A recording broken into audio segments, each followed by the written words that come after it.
Hi. So, if what I'm about to say makes absolutely no sense, you could only understand the context if you watched the previous video. I'm over here kind of cracking up because the Lord has such a sense of humor. And I'm one of those people that has a lot of unexplainable things happen. And that's been the case my entire life, starting from my ability to remember at the age of 3. And so, as a content creator, as a TikToker, I love the lip syncing, the duets, and all of that. And so we find those filters we love where we put it on and we're like, gosh, I remember what it used to be to look like that. And when I was starting the last video, I went to my saved filters and I was like, okay, I need one that's going to look really, really natural because I don't even have makeup on right now, you guys. And vanity is a thing, but let me tell you, I am conquering everything within me that should not be. I'm going through the refining fire.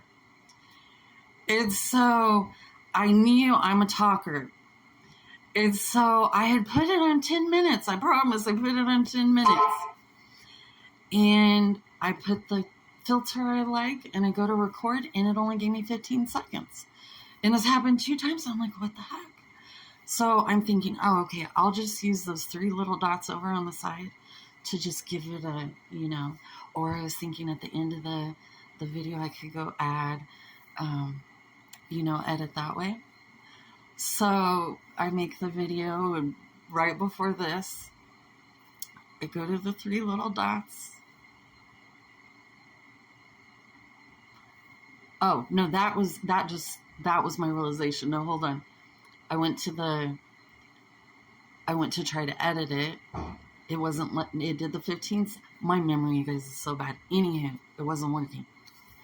And by the time I made it to the 3 dots, I didn't think it looked good. And I'm like, oh, I have to come as I am. Ooh, it was like, Lord, you could have given me a little bit of notice because I could have at least put makeup on, but no. I was wrong in thinking I could use the filters. I even brushed my teeth and changed my shirt. So anyhow, going back to the spiritual wisdom, we're just going to switch gears here. We had left off where they were taken to the promised land. They were taken to the land of milk and honey, to what God said they would inherit. Now they have to go through 40 years in the wilderness. Now let's talk about this. There is a purpose for that wilderness. What's coming to your mind right now? What might the wilderness, the wandering, what might it teach you? Well, I'm thinking it's going to teach you that you have to rely on the Father. It's going to teach you His voice. It's going to teach you how within a group of people, how they can be misled. How when the one who is spiritually strong goes to seek the Father on the mountain, how some are going to go and serve and worship other gods. Maybe you've done that. Maybe you were doing it and you just happened on this and it's now something to help you remember.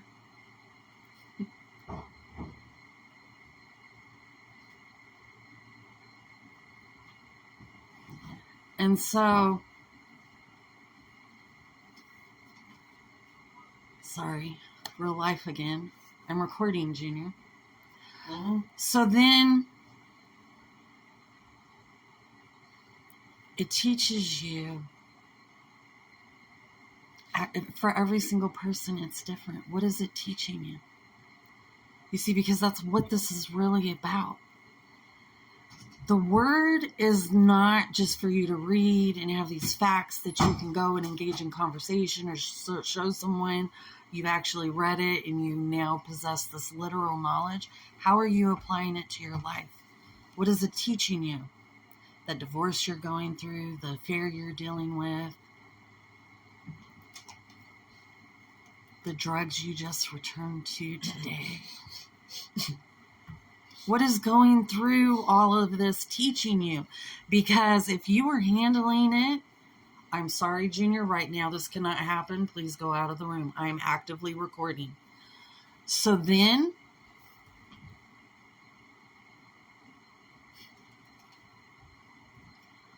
what is the enemy going to do? And look at this from a military strategy.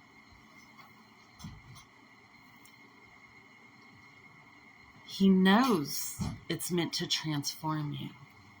You see, Romans 8:28, all things work for the good for those who love him. Oh, what's the enemy going to do? Well, make the people not love him, because then it's not going to all work for the good. So if you've been SA'd, if you've been abused, if you've been neglected, if whether the choices of others or the choices of yourself, if you do not let it take you through the refining fire, if you do not let it allow you to grow, well, the enemy won. You know how he won? The distractions, your words. Power of life and death is in the tongue. You're either speaking blessings or cursings. I'm learning so much there, which I will speak about at a later time, because there's wisdom there. And people don't understand. And what's sad, the people that truly know that people don't understand are typically those that are called New Agers or spiritualists.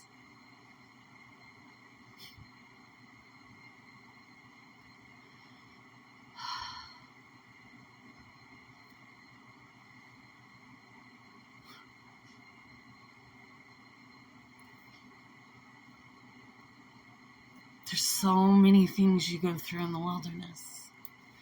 He feeds you spiritual food. But what's the key about the spiritual food? I'm sorry, he's showing me this as we speak. That manna, they had to go out daily and eat it.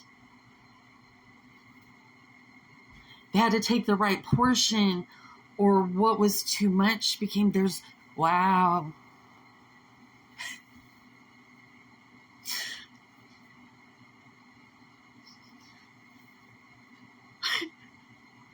He's saying you can't have too much of the spiritual food, because you see what happens in the physical happens in the spiritual, and conversely what happens in the spiritual happens in the physical.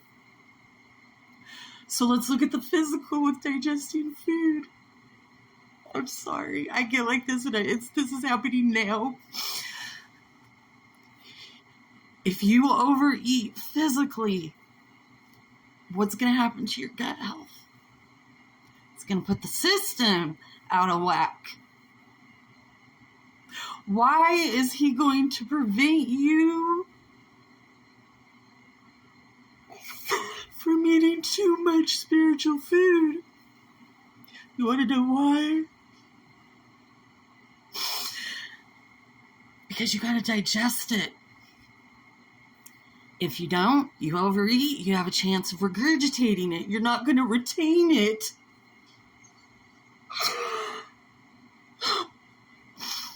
I'm sorry, I need a moment. I just want to praise him. You see, a lot of times people come on here after, but when you catch it happening, there's a rawness. And this goes beyond words. This goes to spirit, speaking to spirit. And you can't get it otherwise.